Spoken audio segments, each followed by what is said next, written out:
All right, back at it again with another video. So let's go ahead and open up Adobe Illustrator. We're gonna be in a 2000 by 2000 pixel canvas, all right, just a square canvas like we normally would. All right, so here's what we're gonna do. We're going to use kind of the same effect that we did the other day. We're gonna kind of put it into some typography now, right? So go ahead and type out some stuff here, but I want you to do something short and with only maybe 3 to 4 letters, but you're gonna need at least 2 lines. Okay, I would say 3 letters, 2 lines. That would be amazing. It works out perfect for me because if I type in my name here, and then if I just do the easiest way to do this is with a nice simple font, right? Let me redo this. With a nice simple font, just so you don't have to worry about playing around with it too much.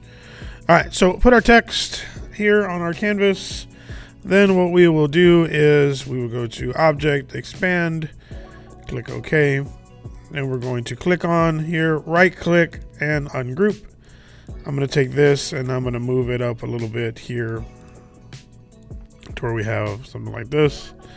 And then I'll make it just a little bit bigger and align it to my canvas. Okay, so once we've done this, okay, we need to, what I'm gonna want you to do is I'm gonna want you to fill in any holes that you have on your design. Okay, so these are gonna be solid letters. And the easiest way to do that is to select everything, to hit Shift M.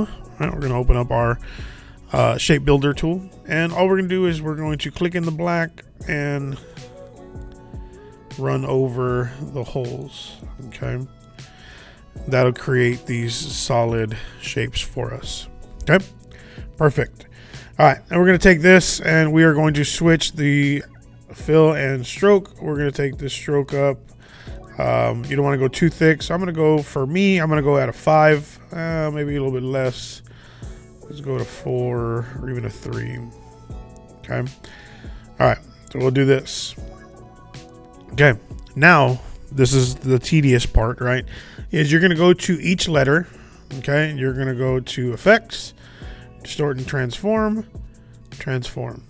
Okay, and you are going to play around with this. Okay, I wouldn't mess around too much with the move, but we'll look at that, right? So make sure that your preview is on, and then we'll go ahead and make the copies already. We'll go ahead and go 20 maybe for now. And then the goal is going to be to play with this. Okay, so I'm gonna go 92, don't like that. And each letter can be a little bit different. It doesn't need to exactly be the same, which would probably be best for you. Okay, you can move it around. I mean, you can do whatever you want with this. Okay, I do want to see some twists and turns in your entire project, so we'll kind of go with that. Okay, so I'm going to do that for this one. Okay, same thing. I'll go to Effects, Distort, Transform, and I'll play with this too. Okay, again, what you do want to keep the same as your copies. All right, stick with about 20, and then again, this you can play with however you see fit. Okay, and you'll do that for the rest of them, and we'll jump to the next part. Okay, so now we've done all of our letters. Cool. All right, what we're going to do now is we're going to create a swatch gradient. Okay, so we're going to go ahead and go here. We're going to create this kind of square. All right, we're going to change this. We're going to take the stroke off and do just a fill. We're going to go to our gradient, and we are going to create a gradient here. Okay,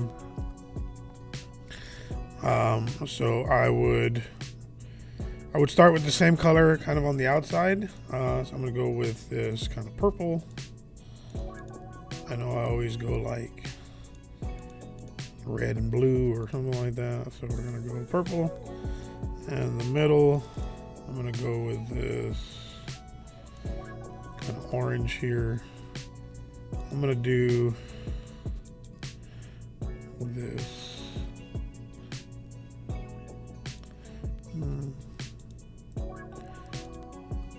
Whoa. Not what I planned on doing.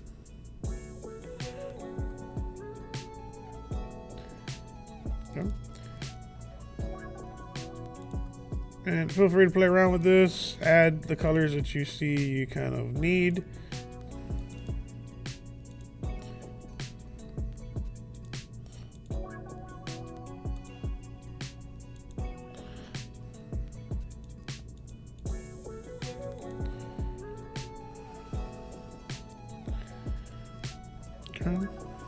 I'm going to just kind of expand this out there. Okay, so once you've created your gradient, okay, you will open up your swatches panel. If you don't have your swatches panel, again, window and look for swatches. Okay, so what you're gonna do is you're gonna drag this into your swatches panel so it shows up right here. Okay, all right. Then what you're going to do is you're going to take this, or you're going to take all of them. Why am I going to play it one by one? Right? And we are going to make sure that our stroke is in the front here. All right, that took this off, so we'll make sure that we're coloring our stroke. And we're going to create this. I will get rid of this because I no longer need it. I accidentally hit F12 for some reason there. All right, and then the good old background that we will create again. Nope. We need to color the front, not the stroke.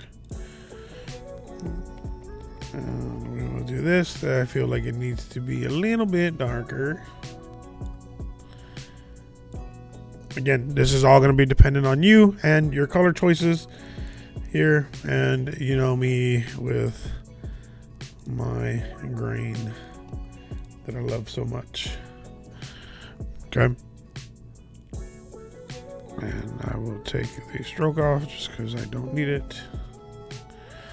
And bam, there you have your assignment for today. If you have any questions, if you get stuck on something, please let me know and we will get you going in the right direction. Deuce.